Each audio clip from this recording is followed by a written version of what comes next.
सीढ़ियाँ वो चढ़ते हैं जिन्हें छत पर जाना होता है, और वो उड़ान वो भरते हैं जिन्हें आसमान छूना होता है। तो स्वागत है आपका एक थॉटफुल सीरीज़ में, जिसका लक्ष्य है हर कहानी एक बदलाव।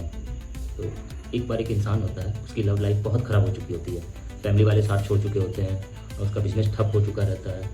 कुल मिलाकर उसकी ज़िंदगी इतनी बर्बाद हो चुकी थी कि एक परेशानी जाती थी, एक परेशानी आती थी, दूसरी जाती थी, तीसरी आती थी। तो वो ज़िंदगी में इतना परेशान हो चुका था कि उसने अपनी ज़िंदगी को ख़त्म करने का फैसला ले लिया। तो वो एक पहाड़ पे चला गया, और पहाड़ पे गया तो वहाँ एक बाबा जी उसे मिले जो तपस्या कर रहे थे। तो बाबा जी ने सुनसान पहाड़ पे देखा, भाई ये आदमी कौन भटक रहा है। उसने पूछा, भाई क्या इधर क्या हो गया। तो बोला कि मैं अपनी जान देने आया हूँ। उसने पूरा परेशानी अपना बताया बाबा जी को।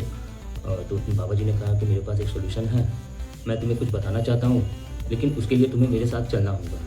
तो बाबा जी ने उस इंसान को अपने साथ लेके गया, अपने साथ ले गए। सुबह से शाम तक वो लोग चलते रहे, चलते चलते रेगिस्तान में पहुँचे। रेगिस्तान में एक ऊँटों का व्यापारी था जो ऊँटों के साथ रुका हुआ था। तो बाबा जी ने कहा कि आज शाम यहीं रुकते हैं, रात में यहीं रुकेंगे, विश्राम करेंगे, कल सुबह यहाँ से चलेंगे। तो रात जैसे ही हुई, सोने का समय हुआ, तो बाबा जी ने उस इंसान को अपने पास बुलाया और बोले कि ऐसी बात है कि जो व्यापारी है ना, वो परेशान है, थोड़ा बीमार है, तो मैं चाहता हूँ कि उसकी नींद खराब ना हो, तो तुम आज रात के लिए बस ऊँटों को पहरा दे दो। पहरा दे दो का मतलब होता है कि बस आज रात के लिए जग जाओ थोड़ी देर के लिए, कि ऊँट सो जाएंगे, उसके बाद तुम आराम करने चल जाना। तो उस इंसान ने कहा कि ठीक है। बाबा जी ने कहा तो कुछ सोच कर ही कहा होगा। तो रात बीती, अगली सुबह बाबा जी उस इंसान के पास गए, पूछे और भाई नींद पूरा हुआ। तो उसने कहा कि नहीं, नींद तो पूरा नहीं हुई, रात भर मैं जागता ही रहा। कभी एक ऊँट सोता तो दूसरा जग जाता, दूसरा सोता तो तीसरा जग जाता, तीसरा सोता तो चौथा जग जाता। ऐसे ही करते करते पूरी रात में जागता रहा। तो बाबा जी ने कहा कि मैं यही बात तो तुम्हें समझाना चाहता हूँ कि इस ज़िंदगी में परेशानी कभी ख़त्म नहीं होती। दूसरी जाती है, तीसरी आती है, तीसरी जाती है, चौथी आती है, चौथी जाती है, पाँचवीं आती है।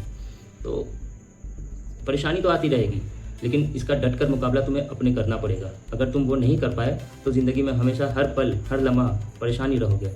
हम सबके साथ यही होता है, हम सब एक परेशानी से निकलते हैं, दूसरी परेशानी आ जाती है, दूसरी से निकलते हैं, तीसरी आ जाती है, लेकिन हम उस परेशानी को परेशानी मान लेते हैं और दिन भर परेशान रहते हैं, उदास रहते हैं। अब ये आप पर निर्भर करता है कि आप परेशानियों का मुकाबला करते हैं या फिर परेशानियों के साथ घबराए हुए घूमते हैं। ये लाइफ है, एक के बाद दूसरी, दूसरी के बाद तीसरी, चौथी, पाँचवीं, छठी, ऐसे परेशानियों का पहाड़ आपके सामने खड़ा होगा, but don't come in pressure. तो बस यही याद रखिएगा कि हर कहानी सिर्फ सुनने के लिए नहीं होती है, कुछ कहानियाँ ज़िंदगी बदलने के लिए होती है। मिलते हैं अगली कहानी में।